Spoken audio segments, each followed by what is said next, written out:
స్నేహితులారా, కర్మల నుంచి భయపడండి, దేవుడి నుంచి కాదు. దేవుడు మన్నించేస్తాడు కాని కర్మలు మన్నించవు. స్నేహితులారా, కర్మలు తిరిగి వచ్చి తగుల్తాయి. కర్మ ఫలం నుంచి ఎవరూ తప్పించుకోలేరు. ఈ కథ ద్వారా అర్థం చేసుకుందాం. మిత్రులారా, ఒకసారి శివుడు, పార్వతి కైలాసంలో ఉన్నారు. అప్పుడు పార్వతి శివుడిని అడిగింది, ప్రభూ, మనిషి జీవితంలో కర్మఫలం ఎలా తిరిగి వస్తుంది? మంచి కర్మల ఫలం మనిషికి ఎప్పుడు లభిస్తుంది? కర్మఫలం నుంచి ఎవరూ తప్పించుకోలేరా? అప్పుడు శివుడు చిరునవ్వు నవ్వి చెప్పాడు, దేవి, నువ్వు అడిగిన ప్రశ్నలు మనిషి జీవితాన్ని సార్థకం చేసేవి. దేవి, కర్మఫలం ప్రతి మనిషి భోగించాల్సిందే. ఇది జీవితంలో మారని సత్యం. దేవి, నీ 3 ప్రశ్నలకు ఒక కథ ద్వారా సమాధానం చెబుతాను. ఈ కథను శ్రద్ధగా విను. అప్పుడు పార్వతి చెప్పింది, ప్రభూ, కథ మొదలు పెట్టండి. నేను శ్రద్ధగా వింటాను. మిత్రులారా, కథ చెప్పే ముందు మీ అందరినీ ఒక విషయం అడుగుతున్నాను. సచ్చా శ్రద్ధతో కామెంట్లో హర హర మహాదేవ అని తప్పక రాయండి. నేను భోలేశంకరుడిని ప్రార్థిస్తున్నాను, మీ అందరిపై తన కృప ఉంచమని. మీరు ఎల్లప్పుడూ సంతోషంగా ఉండాలి. మీ మనసులోని కోరికలు తీరాలి. అప్పుడు శివుడు చెప్పాడు, పురాణ కాలంలో ఒక పెద్ద ప్రసిద్ధ నగరం ఉండేది. ఆ నగరంలో ఒక రాజు ఉండేవాడు. అతడు ముసలివాడు అవుతున్నప్పుడు అతని రాణులు అతన్ని నిర్లక్ష్యం చేసేవారు. రాజు ఆ నిర్లక్ష్యాన్ని సహించలేక చింతలో పడేవాడు. ఒకరోజు అతడు తన వైద్యుడిని పిలిచి అడిగాడు, వైద్యా, నా కోల్పోయిన యవ్వనాన్ని తిరిగి తెచ్చే మందు తయారు చేయగలవా? వైద్యుడు మనసులో అనుకున్నాడు, ఈ రాజు ఎంత మూర్ఖుడు! మళ్లీ యవ్వనం కావాలనుకుంటున్నాడు. ఈ లోకంలో ముసలి అయ్యాక మళ్లీ యువకుడు కాలేడని తెలియదు. అతడు నాతో యవ్వనం తెచ్చే మందు కావాలని అంటున్నాడు. ఈ మూర్ఖుడి నుంచి ధనం సంపాదించడం తప్పు కాదు. అందుకే ఒక ఉపాయం చేసి అతన్ని నా ఉచ్చులో ఇరికిద్దాం. స్నేహితులారా, వైద్యుడి మనసులో రాజు పట్ల మంచి భావన లేదు. అతడు ధనం తీసుకోవాలని, రాజ్యం కూడా ఆక్రమించాలని కోరుకున్నాడు. వైద్యుడు చెప్పాడు, రాజా, మందు తయారు చేయగలను. అది మీకు పూర్తి ప్రయోజనం ఇస్తుంది. కాని నేను చెప్పిన కొన్ని నియమాలు మీరు పాటించాలి. రాజు అడిగాడు, ఏమిటా నియమాలు? వైద్యుడు చెప్పాడు, సుమారు 1 సంవత్సరం భూగర్భంలో ఉండాలి. రాజు అడిగాడు, ఎందుకు? వైద్యుడు చెప్పాడు, మందు ప్రభావం చూపాలంటే సూర్యకిరణాలు అందకుండా ఉండాలి. భూగర్భమే అందుకు తగిన చోటు. మీరు యవ్వనం కావాలంటే ఈ త్యాగం చేయాలి. రాజు సమ్మతించాడు. సరే వైద్య, భూగర్భం నిర్మించమని ఆదేశిస్తాను. అంతవరకు మందు తయారు చేయి. వైద్యుడు చెప్పాడు, రాజా, మరో నియమం కూడా ఉంది. భూగర్భంలో మీరు ఒంటరిగా ఉండాలి. సేవకులు మందు, ఆహారం తలుపు వద్ద పెట్టి వెళ్లిపోవాలి. అన్నీ సమ్మతమా అయితే మందు తయారు చేస్తాను. రాజు సమ్మతమయ్యాడు. అతడు మనసులో సంతోషపడ్డాడు, నా యవ్వనం తిరిగి వస్తుంది. వైద్యుడు మనసులో అనుకున్నాడు, ఎంత మూర్ఖుడు ఈ రాజు! అతడి నుంచి చాలా ధనం తీసుకుంటాను. తర్వాత రాజ్యం నాదవుతుంది. రాజు భూగర్భంలోకి వెళ్తే రాజ్య వ్యవహారాలు నా చేతిలో ఉంటాయి. అలా ఆలోచించి నిర్ణీత కాలంలో రాజును భూగర్భంలోకి పంపాడు. చికిత్స చేస్తున్నట్టు నటించాడు. వైద్యుడు చెప్పాడు, రాజా, కొద్ది రోజుల్లో మీ ముసలితనం పోతుంది. మీ శరీరం బలవంతమైన యువకుడిలా అవుతుంది. మీ రాణులు మిమ్మల్ని చూసి గుర్తుపట్టలేరు. స్నేహితులారా, వైద్యుడు తన చాతుర్యాన్ని చూపిస్తున్నాడు, తానే దేవుడిలా. రాజు సంతోషపడ్డాడు. వైద్య, అదే కోరుకుంటున్నాను. నా యవ్వనం వస్తే మీకు కావలసిన బహుమానం ఇస్తాను. చాలా ధనం ఇస్తాను. మీ తరాలు సంపన్నమవుతాయి. వైద్యుడు యవ్వనం ఇస్తున్నట్టు నటిస్తూ అడవి మార్గంలో సొరంగం తవ్వించాడు. అది భూగర్భంతో కలిపాడు. తర్వాత రాజుకు సరిపోయే యువకుడిని వెతికాడు. స్నేహితులారా, ఒకరోజు నదీ తీరంలో స్నానం చేస్తున్న యువకుడు కనిపించాడు. అతడి ముఖం రాజు ముఖంతో సరిపోతుంది. వైద్యుడు అతడి దగ్గరకు వెళ్లి చెప్పాడు, యువకా, ఈ నగరంలో మొదటిసారి వచ్చినట్టున్నావు. మీరు ఎక్కడివారు? యువకుడు చెప్పాడు, అవును, మొదటిసారి వచ్చాను. మీరు ఎందుకు అడుగుతున్నారు? వైద్యుడు చెప్పాడు, నన్ను మిత్రుడిగా భావించు. నా మాట విని నా పనికి సిద్ధమవుతావా అంటే మిమ్మల్ని ఈ నగర రాజు చేస్తాను. స్నేహితులారా, వైద్యుడి మాటలకు యువకుడు ఆశ్చర్యపోయాడు. అతడు చెప్పాడు, మీరు ఏమి మాట్లాడుతున్నారు? మీ మనస్సు సరిగ్గా లేదా? వైద్యుడు చెప్పాడు, నా మనస్సు సరిగానే ఉంది. నేను ఈ రాజ్య వైద్యుడిని. ఈ రాజ్యంపై నా ప్రభావం చాలా ఉంది. నా ఇష్టం వచ్చినట్టు చేయగలను. యువకుడు చెప్పాడు, అది సంతోషకరం. మీరు అంత ప్రభావవంతులు అయితే నన్ను రాజు చేయగలరు. కాని రాజు కావాలంటే ఏమి చేయాలి? వైద్యుడు చెప్పాడు, కొన్ని రోజులు భూగర్భంలో ఉండాలి. బయటకు వచ్చాక సింహాసనంపై కూర్చుంటావు. మీరు రాజు అవుతావు. యువకుడు చెప్పాడు, మీ ప్రతిపాదన సమ్మతమే. ఎన్ని రోజులు వేచి ఉండాలి? వైద్యుడు చెప్పాడు, కొన్ని రోజులు మాత్రమే. గరిష్టంగా 6-7 రోజులు. తర్వాత నా యోజన ప్రకారం పనిచేస్తాను. యువకుడు చెప్పాడు, సరే. పక్క గ్రామం బయట ఒక గుడిసె ఉంది. నేను అక్కడే ఉన్నాను. మీరు కావాలంటే ఎవరినైనా పంపి పిలిపించండి. వైద్యుడు సమ్మతమయ్యాడు. స్నేహితులారా, వైద్యుడు తిరిగి వచ్చి తన యోజనలో ముందుకు సాగాడు. ఒక రాత్రి వైద్యుడు రాజు ఆహారంలో విషం కలిపాడు. విషం వల్ల రాజు మరణించాడు. వైద్యుడు రాజు శవాన్ని సొరంగం మార్గంలో బయటకు తీసుకొచ్చాడు. అడవిలో పెద్ద బావి ఉంది. అందులో శవాన్ని పడేశాడు. తర్వాత సొరంగం ద్వారా యువకుడిని భూగర్భంలోకి తీసుకొచ్చి కూర్చోబెట్టాడు. అతడికి చెప్పాడు, కొన్ని రోజులు కష్టపడు. మీ గడ్డం, మీసాలు పెరిగా రాజులా కనిపించాక బయటకు తీసుకొస్తాను. ముసలితనం నుంచి యవ్వనం వచ్చినట్టు నటించు. యువకుడు అడిగాడు, ఎవరైనా గుర్తుపట్టితే ఏమి? వైద్యుడు చెప్పాడు, అది నాకు వదిలేయి. నువ్వు నా మాట ప్రకారం నడుచుకో. యువకుడు సమ్మతమయ్యాడు. వైద్యుడు రాజసభలోకి వెళ్లాడు. మంత్రులు, సభ్యులకు చెప్పాడు, మీ అందరికీ శుభవార్త. నా మందులతో రాజు యువకుడయ్యాడు. రేపు మహల్లోకి వస్తాడు. స్వాగతం చేయడానికి సిద్ధంగా ఉండండి. మంత్రులు సంతోషపడ్డారు. మా రాజు కొత్త రూపానికి ఘన స్వాగతం చేస్తాం. వైద్యుడు రాణుల దగ్గరకు వెళ్లి అదే చెప్పాడు. రాణులు సంతోషపడి యోజన ప్రకారం వైద్యుడికి చాలా ధనమిచ్చారు. మరుసటి రోజు వైద్యుడు యువకుడిని సింహాసనంపై కూర్చోబెట్టాడు. కొత్త రాజును చూసి రాణులు, మంత్రులు ఆశ్చర్యపోయారు. ముసలి రాజు యువకుడిలా మారాడని అనుకున్నారు. అది తమ రాజే అని నమ్మారు. వైద్యుడు యువకుడికి చెప్పాడు, రాజా, మీ పాత పేరు మార్చండి. మీ శరీరం కొత్తది కదా, పేరు కూడా కొత్తది కావాలి. యువకుడు చెప్పాడు, వైద్య, మీరే మంచి పేరు పెట్టండి. మీరు నన్ను యువకుడిని చేశారు కదా.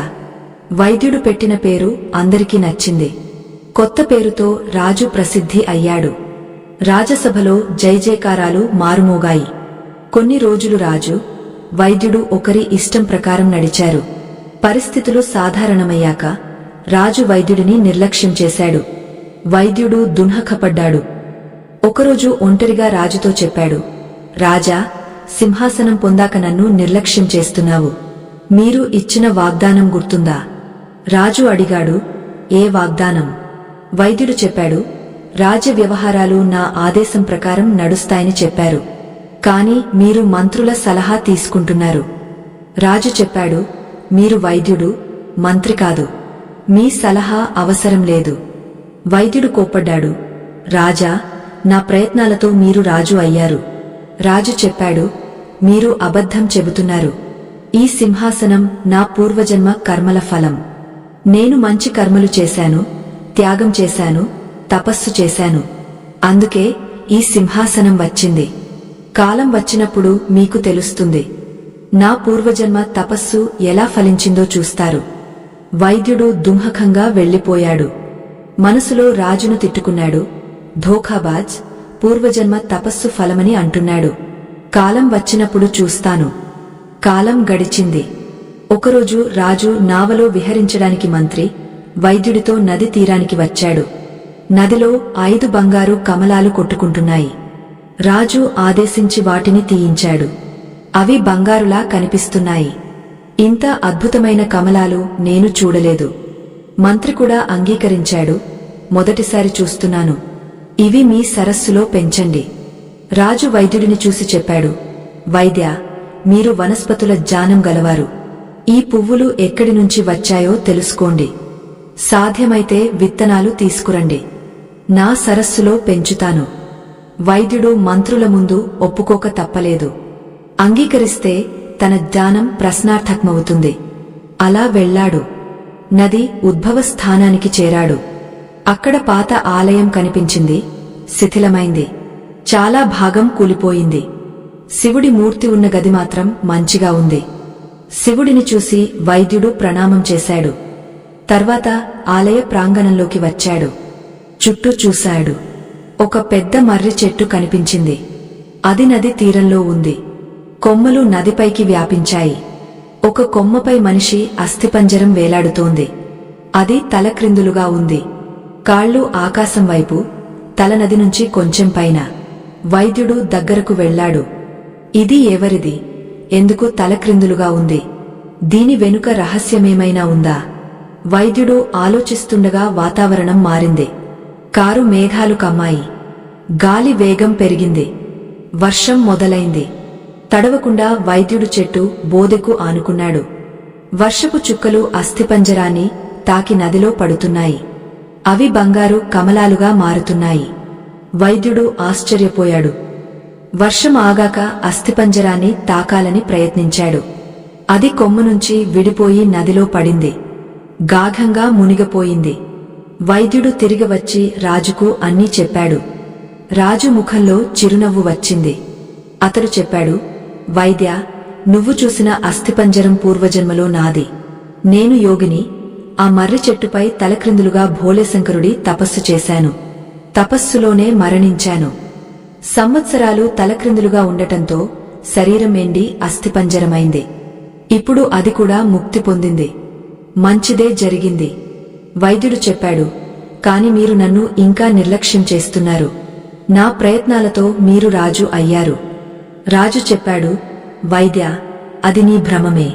ఈ రాజ్యం నా పూర్వజన్మ కర్మల ఫలం. వైద్యుడు అడిగాడు, నా ప్రయత్నాలకు అర్థం లేదా? రాజు చెప్పాడు, నువ్వు చేసినవని స్వార్థంతో చేశావు. నీ కొన్ని రహస్యాలు నాకు తెలుసు. దానికి ఉరి తీయించవచ్చు. కాని చేయను. ఎందుకంటే నీ చేసినవి దేవుడు శిక్షిస్తాడు. వైద్యుడు భయంతో వణికాడు. రాజు చెప్పాడు, భయపడకు. నమ్ము. ఉరి ఆదేశం ఇవ్వను. నేను తెలుసుకున్నాను.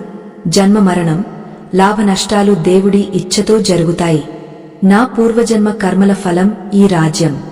నీ కర్మల ఫలం తర్వాత జన్మలో భోగిస్తావు. బహుశా ఈ జన్మలోనే భోగస్తావు. ఇప్పుడు వెళ్ళు. నీ కర్మ ఫలం వచ్చే రోజు వేచిచూడు.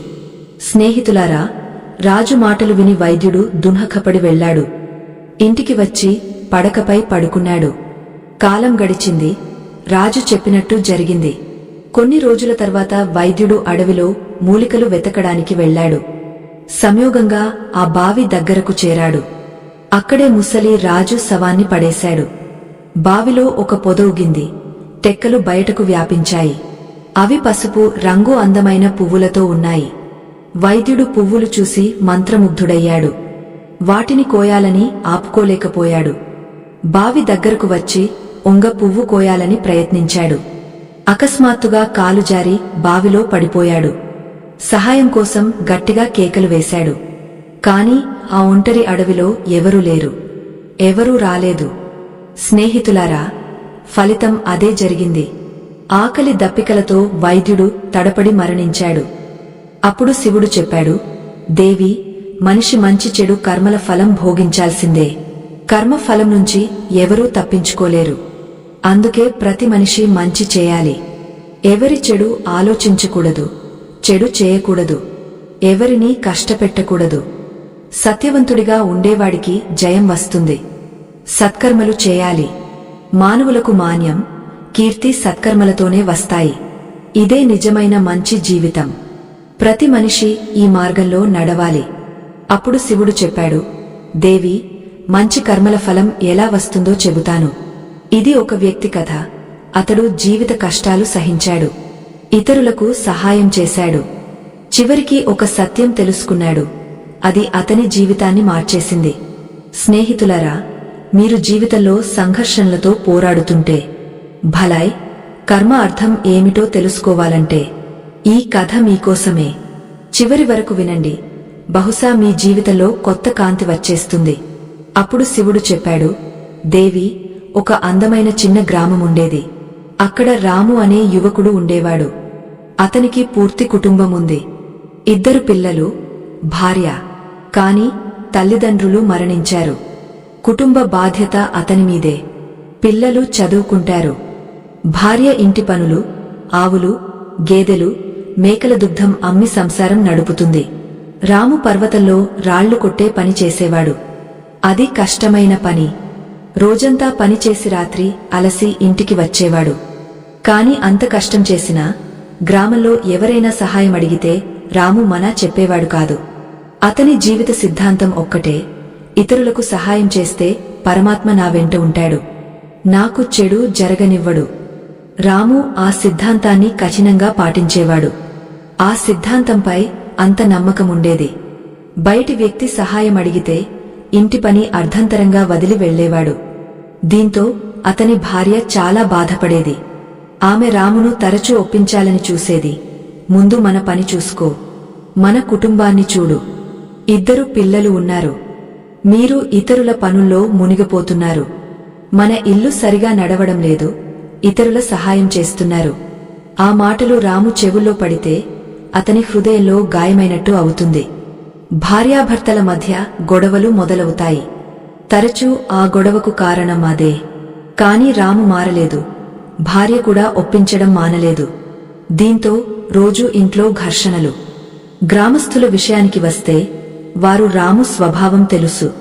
సులభమైన పనులకు కూడా రామును పిలిచేవారు. తమకు తక్కువ కష్టం కదా. గ్రామస్థులు రాము మంచితనాన్ని దుర్వినియోగం చేసేవారు. వెనుక మాటలు అనేవారు, మూర్ఖుడు అనేవారు. అలాంటి ఒకరోజు రాము భార్య చాలా జబ్బుపడింది. రాము చేతనైన సేవ చేశాడు. గ్రామ వైద్యుడిని పిలిచి చూపించాడు. కాని ఆ రోగం వైద్యుడి పరిధి మీరింది. వైద్యుడు చెప్పాడు, మీ భార్యను నగరంలో పెద్ద వైద్యుడికి చూపించు, అప్పుడు ప్రాణం కాపాడవచ్చు. త్వరగా నగరం చేరుకునే ఏర్పాటు చేయి, లేకుంటే ప్రాణ సంకటం. రాము కాళ్ల కింద భూమి కదిలినట్టు అయింది. భార్య ప్రాణ సంకటంలో ఉందని ఊహించలేదు. సాధారణ రోగమని అనుకున్నాడు. వైద్యుడి మాటకు భయపడ్డాడు. భార్యను నగరానికి ఎలా తీసుకెళ్లాలి? ధనం లేదు, గుర్రపు బండి తీసుకునేంత. భార్య నడవలేని స్థితి. గుర్రపు బండి అవసరం. సంయోగంగా మిత్రుడికి గుర్రపు బండి ఉంది. అతడు వ్యాపారానికి నగరం వెళ్తుంటాడు. రాము మనసులో అనుకున్నాడు, మిత్రుడి నుంచి తీసుకోవచ్చు. నేను అతని పనులు ఎప్పుడూ తిరస్కరించలేదు. అతడు మనా చెప్పడు. అలా మిత్రుడి దగ్గరకు వెళ్లాడు. గుర్రపు బండి అడిగాడు. మిత్రుడు చెప్పాడు, గుర్రాలు చాలా జబ్బు చేశాయి. వాటి ప్రాణాలు కూడా కష్టమే. 4 రోజులుగా ఏమీ తినడం లేదు. అలాంటిది నగరం వరకు ఎలా వెళ్తాయి? ధనం ఏర్పాటు చేస్తే మిత్రుడి బండి తెప్పిస్తాను. రాము చింతపడ్డాడు. ధనం లేదు కదా. భార్య నగరం చేరకుండా ఉండిపోతుంది. చింతలతో తిరిగి వస్తుండగా ఒక హృదయవిదారక దృశ్యం చూశాడు. గుర్రం జబ్బుగా ఉంది, ఏమీ తినడం లేదు. కాని గ్రామ యువకుడు దాన్ని బయటకు తీసుకొచ్చి బండికి కట్టుతున్నాడు. రాము అర్థం కాలేదు. యువకుడిని అడిగాడు. అతడు చెప్పాడు, గుర్రపు బండి అద్దెకు ఇచ్చారు. రాము హృదయం బద్దలైంది. తన మంచి మిత్రుడు ఇలా చేస్తాడని కలలో కూడా అనుకోలేదు. రాము దుంహకంగా ఇంటికి వచ్చాడు. గ్రామసేటుకు వెళ్లి ధనం అప్పు తీసుకున్నాడు. గుర్రపు బండి తెప్పించి భార్యను నగర వైద్యుడి దగ్గరకు తీసుకెళ్లాడు. చికిత్స జరుగుతుండగా రాము ఆలోచిస్తున్నాడు, ఒకప్పుడు నేను మిత్రుడికి సేవ చేశాను, అతని సంరక్షణ చేశాను. అంత చేసినా భార్య ప్రాణమరణ సమయంలో బండి ఇవ్వడానికి మనా చెప్పాడు. కొంతసేపటికి వైద్యుడు బయటకు వచ్చి చెడు వార్త చెప్పాడు. మీ భార్యకు ఇలాంటి రోగం వచ్చింది, చికిత్స లేదు, కొంతకాలమే మిగిలింది. రాము దుంహకంతో అక్కడే కూర్చున్నాడు. అతని ప్రపంచం నాశనమవుతోంది. రాహా కనిపించడం లేదు. కొంతకాలం తర్వాత భార్య మరణించింది. 2 పిల్లల బాధ్యత అతని మీద పడింది. కాని రాము సిద్ధాంతాలు బద్దలయ్యాయి. అతని భ్రమలు తొలగాయి. ఇప్పుడు అతని మనసులో ఒక్కటే, మంచి కర్మలు చేసినా పరమాత్మ సహాయం చేయడు, చెడువారు వృద్ధి చెందుతారు. నేను దీనికి సాక్షిని. ఈ ఆలోచనలు అతని మనసులో తిరుగుతున్నాయి. దీంతో అతని మనసు సన్యాసం వైపు మళ్ళింది. లోకం నుంచి దూరమయ్యాడు. ఒకరోజు పిల్లలను బంధువుల దగ్గర వదిలి సన్యాసం కోసం ఇంటినుంచి బయలుదేరాడు. గ్రామంలో ఎవరికీ చెప్పలేదు. రాము ఎక్కడికి వెళ్లాడో ఎవరికీ తెలియదు. సన్యాస దీక్ష కోసం ఒక మహాత్ముడి దగ్గరకు చేరాడు. మహాత్ముడు ధ్యానంలో ఉన్నాడు.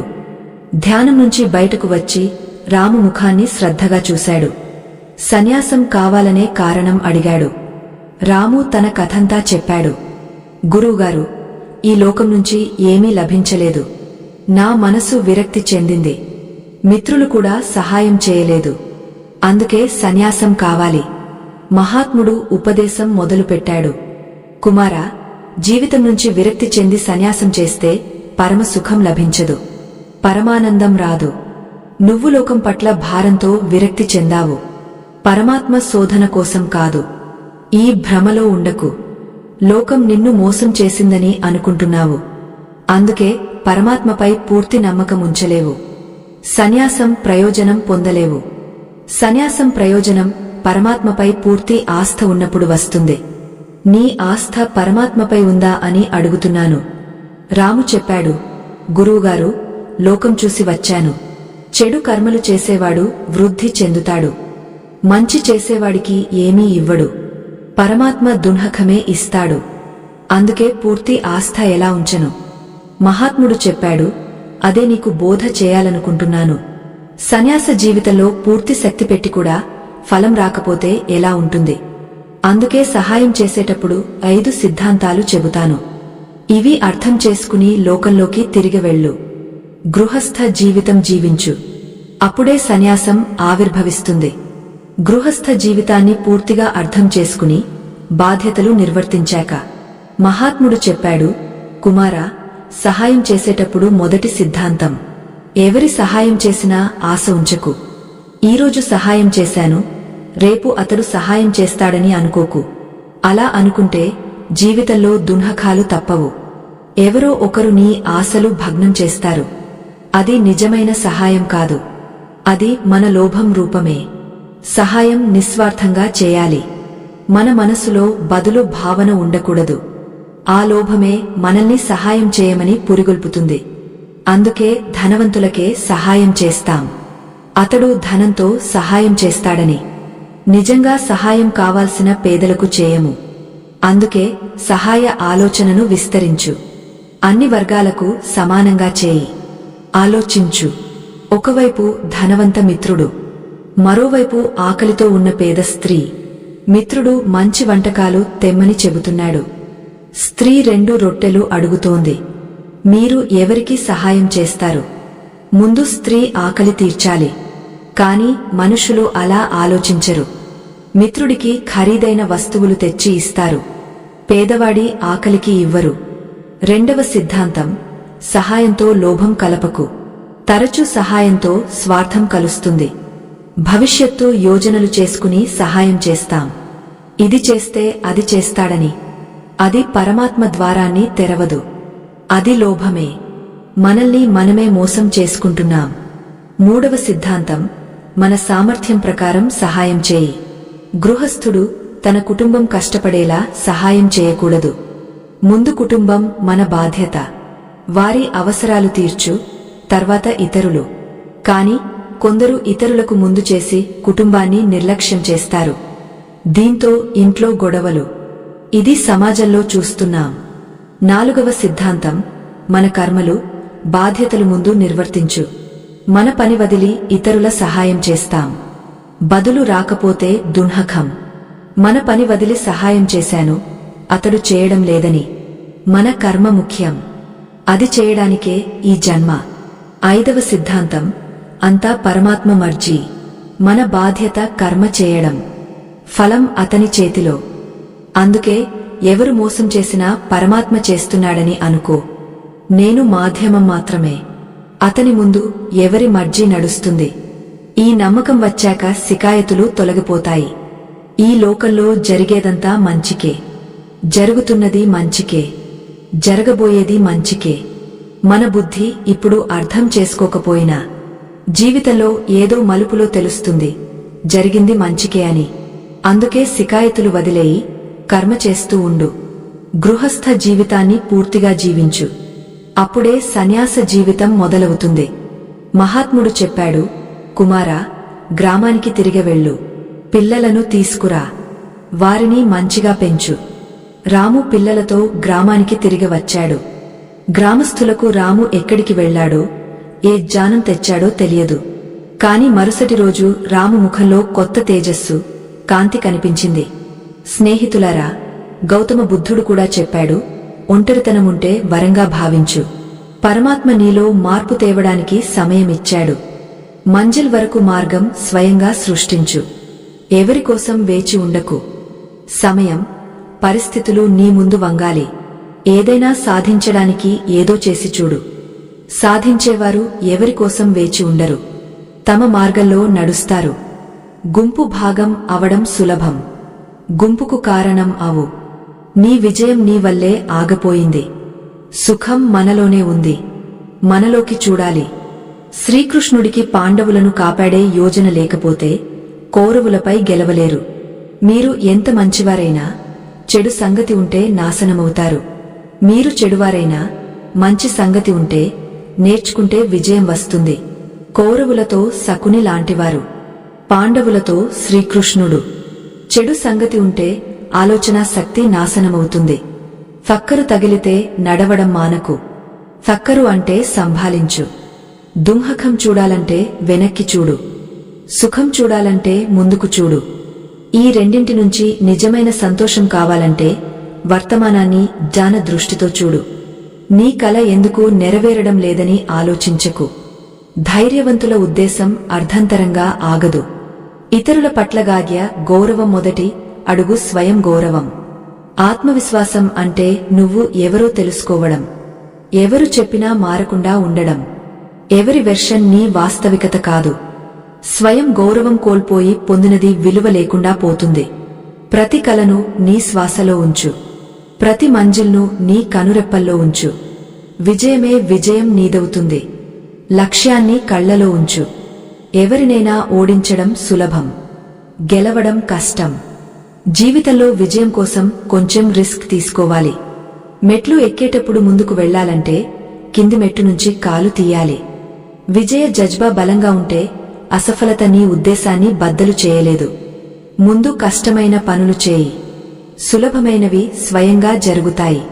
ఎవరి కాళ్లకు పడి విజయం పొందడం కంటే స్వయం కాళ్లపై నిలబడి ఏదైనా సాధించు. జీవితం మార్చడానికి పోరాడాలి, సులభం చేయడానికి అర్థం చేసుకోవాలి. ఇతరుల బానిసగా సంతోషంగా ఉండడం కంటే స్వతంత్రంగా స్వయం దున్హకాలు ఎదుర్కో. జీవితంలో ఎన్ని కష్టాలైనా స్వతంత్రంగా ఉంటే నిజమైన మనిషివి. మంచి మాటలు చెప్పేవాడు మంచివాడని కాదు. ఇప్పుడు కుట్రలు చేసేవారు మధురంగా మాట్లాడతారు. చేతి రేఖలపై ఎక్కువ నమ్మకముంచకు. చేతులు లేనివారికి కూడా నసీబు ఉంటుంది. అవకాశం, సూర్యోదయం ఒకేలా. ఆలస్యం చేసేవారు కోల్పోతారు. ఎవరి చెడు సమయంలో అతని చేయి పట్టుకో, సహాయం చేయి, ధైర్యం ఇవ్వు. చెడు సమయం తాత్కాలికం, కాని అతడు జీవితాంతం దీవెనలు ఇస్తాడు. ఏమి చేయాలో తెలియకపోతే కొంచెం ఆగు. స్వయంగా సమయం తీసుకుని ఆలోచించు. కలలను వాస్తవం చేయడంలో సమయం, వయసు గడిచిపోకుండా చూడు. కల కలగానే మిగలకుండా. కఠిన మెహనత్ నీ ఆయుధమైతే విజయం నీ బానిస అవుతుంది. అతి పెద్ద బలహీనత ఓటమి అంగీకరించడం. విజయం సాధించడానికి మరోసారి ప్రయత్నించు. కోల్పోయింది ఆలోచించకు, పొందినది కోల్పోకు. విజయం కావాలంటే సమయం, పరిస్థితులపై ఏడవకు. మంజిల్ దూరంగా ఉన్నా భయపడకు. నది ఎప్పుడూ అడగదు సముద్రం ఇంకా ఎంత దూరమని. నీ భవిష్యత్తు నువ్వు ఈరోజు చేసేదాన్ని బట్టి ఏర్పడుతుంది, రేపు కాదు. జీవితం మార్చడానికి పోరాడాలి, సులభం చేయడానికి అర్థం చేసుకోవాలి. ఇతరుల బానిసగా సంతోషంగా ఉండడం కంటే స్వతంత్రంగా స్వయం దున్హకాలు ఎదుర్కో. జీవితంలో ఎన్ని కష్టాలైనా స్వతంత్రంగా ఉంటే నిజమైన మనిషివి. మంచి మాటలు చెప్పేవాడు మంచివాడని కాదు. ఇప్పుడు కుట్రలు చేసేవారు మధురంగా మాట్లాడతారు. చేతి రేఖలపై ఎక్కువ నమ్మకముంచకు. చేతులు లేనివారికి కూడా నసీబు ఉంటుంది. ఎవరి చెడు సమయంలో అతని చేయి పట్టుకో. సహాయం చేయి, ధైర్యం ఇవ్వు. చెడు సమయం తాత్కాలికం, కాని అతడు జీవితాంతం దీవెనలు ఇస్తాడు. ఏమి చేయాలో తెలియకపోతే కొంచెం ఆగు. స్వయంగా కోల్పోయింది ఆలోచించకు, పొందినది కోల్పోకు. విజయం కావాలంటే సమయం, పరిస్థితులపై ఏడవకు. మంజిల్ దూరంగా ఉన్నా భయపడకు. నది ఎప్పుడూ అడగదు సముద్రం ఇంకా ఎంత దూరమని. నీ భవిష్యత్తు నువ్వు ఈరోజు చేసేదాన్ని బట్టి ఏర్పడుతుంది, రేపు కాదు. ఆ విద్యకు అర్థం లేదు, మానవత్వం నేర్పనిది. మంజిల్ మార్గం ఇతరులను అడిగితే తప్పిపోతావు. నీ మంజిల్ విలువ నువ్వు తెలుసుకున్నంత ఇతరులు తెలియరు. జీవిత గురు మంత్రం గుర్తుంచుకో. నేను గెలిచే వరకు ప్రయత్నిస్తాను. గురువు, రోడ్డు ఒకేలా, తాము అక్కడే ఉండి ఇతరులను మంజిల్ చేరుస్తారు. మంచి సమయం ఎవరి వెంట ఉంటుంది? ఎవరి చెడు ఆలోచించని వారి వెంట. ఎవరికీ ఎక్కువ హక్కు ఇవ్వకు. అతడు నీ హాస్యం, ఏడుపు నిర్ణయించడానికి అన్నవారు ఫోటోలో పక్కన నిలబడేవారు కాదు, కష్టంలో పక్కన నిలబడేవారు. ప్రతి సూర్యాస్తమయం జీవితంలో ఒక రోజు తగ్గిస్తుంది. ప్రతి సూర్యోదయం ఆశతో కొత్త రోజు ఇస్తుంది. ఎల్లప్పుడూ మంచి ఆశించు. ఎలాంటి పరిస్థితిలోనూ వ్యవహారం మార్చకు. సుఖ దుఃఖాలలో సమానంగా ఉండేవాడు శ్రేష్ఠుడు. ఫలం ఆలోచించకుండా కర్మలు చేసేవాడు. లేకుంటే సుఖంలో లోభి అవుతాడు, దుఃఖంలో కోపం చేస్తాడు. అలాంటి వారిపై మనుషులు, దేవతలు కోప్పడతారు. కోపాన్ని అదుపులో ఉంచు. కోపం వచ్చినప్పుడు నియంత్రణ కోల్పోతాం. ఆవేశంలో తప్పు చేస్తాం. కోపంలో తీసుకునే నిర్ణయాలు తప్పు, తర్వాత పశ్చాత్తాపం. అందుకే కోపం వచ్చినప్పుడు శాంతపడు.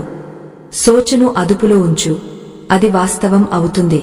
కాలు రుద్ది పేరు సంపాదించడం, కాలు నాకి సంపాదించడం మధ్య తేడా ఉంది.